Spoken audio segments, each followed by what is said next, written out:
আব্বা সকাল সকাল মিষ্টি লয়ে আইলা, কোনো খুশির সংবাদ আছে নাকি? অরে মা, খুশির সংবাদ। আমাগো বংশে একটা খুশির সংবাদ আছে। কি খুশির খবর রে মিজান? সাদ্দাম মোল্লা আর পাগলির পোলা কি খুনাখুনি করে ফেলছে? না আম্মা। তাইলে আম্মা, আমাগো সংসারে নতুন মেহমান আইতাছে। আপনার বৌমা সন্তান সম্ভাবা। ওয়াও, এটা তো অনেক দারুণ খবর। তোমাদের দুইজনকে আমার তরফ থেকে অনেক অনেক অভিনন্দন।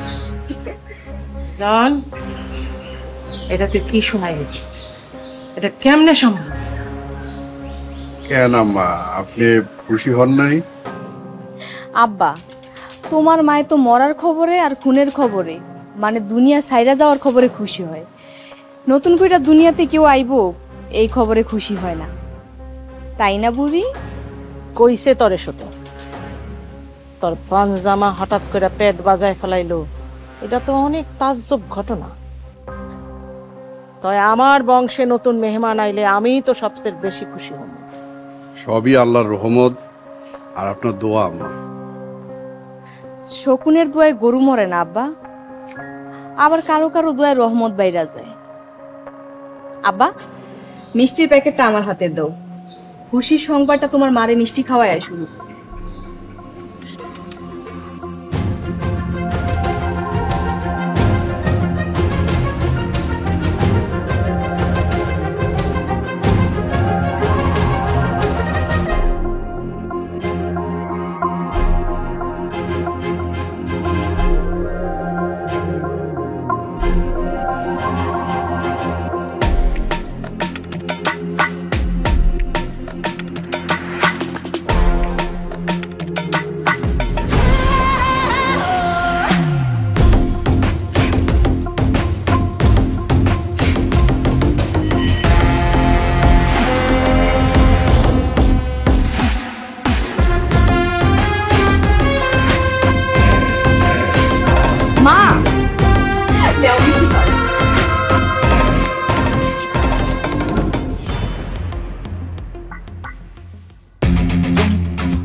ভাই,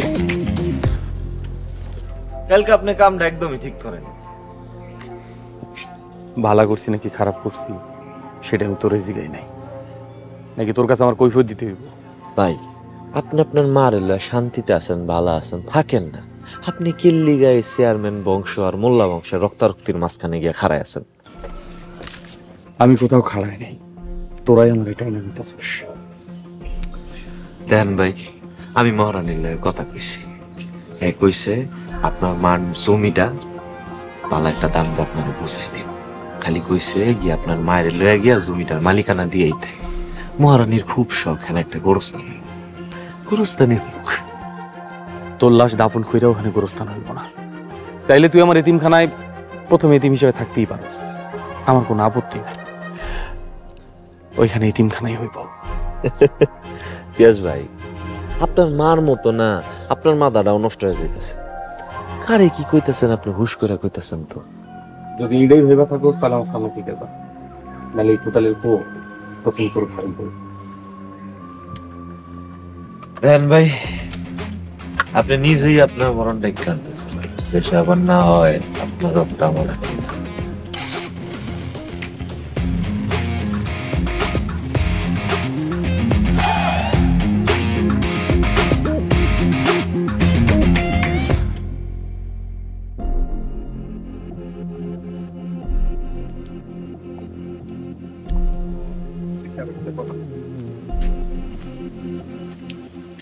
আসসালামু আলাইকুম চেয়ারম্যান সাহেব। ওয়ালাইকুম আসসালাম। কি খবর অফিসার? আপনার কাছে যাচ্ছিলাম। রাস্তা দেখে তো মনে হইতেছে মোল্লার বাড়ি থেকে আইতেছেন। হ্যাঁ, উনি একটু খবর দিয়েছিলেন। খালি খবর দিছিল নাকি আরো কিছু দিছে? দেওয়া নেওয়ার হিসাব তুমি কি বুঝবা? বুঝবে তো চেয়ারম্যান সাহেব। শোনেন অফিসার, আমার দেওয়া যদি কম হয়ে থাকে তাহলে সেটা তো আমারে জানাইতে হইব, তাই না? আমার খায়া যদি অন্যের কাম করেন এটা বেইমানি হয়ে যায় না? আমাদের গ্রামে বেঈমানরা কিন্তু রাস্তাঘাটে মরে। আমি তো আপনার ক্ষমতা পুরোপুরি ব্যবহার করার সুযোগ দিয়েছিলাম, আর আমি শুনছি আপনার বংশের ক্ষমতা, তাই ভেবেছিলাম যে জমি আপনার দখলেই যাবে। আমি তো আমার লোক দিয়ে লাশগুলো নিতে গেছিলাম, কিন্তু আপনি তো হাইরা গেলেন চেয়ারম্যান সাহেব। আর যদি এখনো কিছু হয় নাই, এটা হয়েছে এটা দুর্ঘটনা। ওই জমি আমার ছিল, আমারই আছে। কিন্তু মোল্লা সাহেব তো অন্য কথা বলতেছেন। উনি বলতেছে যে তার ভাগিনার বিজয় মানে তারই বিজয়। আরে পিয়াস তো পরীর পোলাই না, ভাগনা হয় কেমনে? পরীর পালক পোলা যদি মোল্লার ভাগনা হয়েই থাকে, সেই হিসাবে ও তো আমার আরো বেশি কাছের লোক, তাই বিজয়টা আমার না। এখন আপনি কি করতে চাচ্ছেন? পিয়াস নামের আলগা ময়লা যেটা আছে এটা সাফ করেন, আরে থানায় লইয়া যান, হাজতে বইরা একটু বুঝ দেন, আর যদি বুঝ না মানে পার্মানেন্টলি বুঝার ব্যবস্থা করে দেবেন। অপরাধ ছাড়া তো কাউকে গ্রেফতার করা যায়, আইন বলতে তো একটা বিষয় আছে, আপনি তো বোঝেন চেয়ারম্যান সাহেব। শোনেন অফিসার, অপরাধের ব্যবস্থা আমরা করে দিব, আপনি আপনার কাম করেন। ঠিক আছে চেয়ারম্যান সাহেব, আমি তাহলে আজ আসি। যান, আজে আপনার লগে দেখা করব। কম বেশি যা হয় আমারে জানায়েন, চুপে চাপে আবার অন্যের কাছে বিক্রি হয়ে যায় না। একটা কথা মনে রাখবেন, আমি কিন্তু এই অঞ্চলের জনগণের ভোটে নির্বাচিত চেয়ারম্যান। আসসালামু আলাইকুম চেয়ারম্যান সাহেব।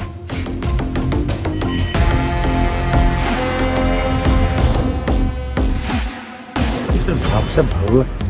হ্যাঁ,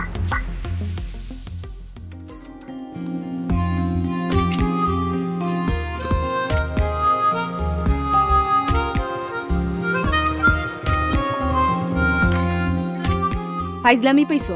কতক্ষণ ধরে আমার এক জায়গায় দাঁড় করে রাখছো? আরে আমি তো বাড়িতে ঠিক টাইমে বেরিয়েছিলাম, ওই রাস্তায় পিয়াস ভালো একটু দেখা হয়েছিল তো কথা কইলাম। কি কই পিয়াস ভাই? আরে হ্যালো তো আমার ঝামেলা হয়ে গেছে। হইলে হইছে, পিয়াস ভাইরে তো তুমি আর বিয়া করে সংসার করবা না? এ কি কও তুমি? হেডা করমু কে? কিন্তু লোকটা আমারে ভালো জানতো। এতদিন ভালো জান তখন খারাপ জানবো? সমান সমান। তোমারও যে কথা, বাবারে বাবা। এই চলো আমার বাজারে মিষ্টি দোকানে নিয়ে চলো। মিষ্টির দোকানে কেন? কোনো খুশি সংবাদ আছে নাকি? তা তো আমি কমু না।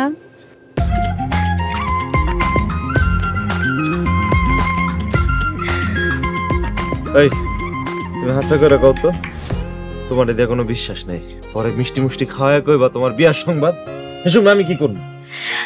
আরে না, কইলে তো আর একটু বাড়ায় কমু, বাসা হওয়ার খুশির সংবাদ। এই তুমি কি কইলা? আল্লাহ গো আমার উঠাই লইলো আল্লাহ। আরে বাইকে উঠছে, এবার টান দাও। সত্যি তো? সত্যি। দাও দাও, সোজা মিষ্টির দোকানে যাইবা।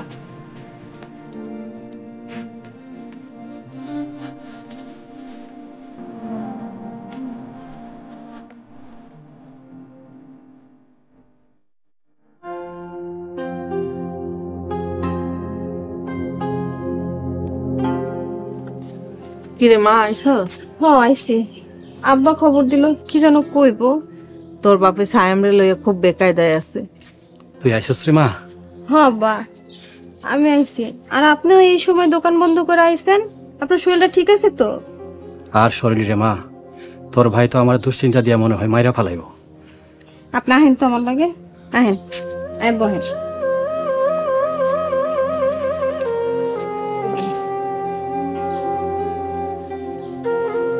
আব্বা আপনি আমাকে লাগে এত চিন্তা করেন, আর আমাকে একটা মাত্র ভাই। শুনছস তো, তোর ভাইয়ের আমি তালা মারিও আটকে রাখতে পারি নাই, ঠিকই মারামারিতে গেছে, গিয়া ওই সাদ্দাম মোল্লারে পিস্তল ধরছে। শুনছি, কিন্তু কিছু তো হয় নাই। হয় নাই কে কইছে? সাদ্দাম মোল্লা খুনের হুমকি দিছে। এখন তুই বংশের শত্রুতায় ঠেকছে সায়েমার পিয়াসের মধ্যে। মা, তোর বাপে ঠিকই কইছে, পোলাটা দিন দিন তাকে রক্তের খেলায় জড়ায় যাইতেছে। আচ্ছা আব্বা, আমি সায়েমের লগে কথা কমনে, দরকার হলে পিয়াস ভাইয়ের লগে কথা কমন। তুমি এই বয়সে দুশ্চিন্তা করলে একটা বিপদ বাধাই দিবা। আম্মা তুমি আব্বারে ঘরে নিয়ে যাও, আর আমি আমার বাড়িতে যাই। কে এর এখন বাড়িতে যাবে?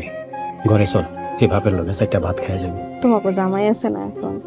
জামাইরে আমি খাওন দিয়ে দিব মনে। আয় ঘরে আয়।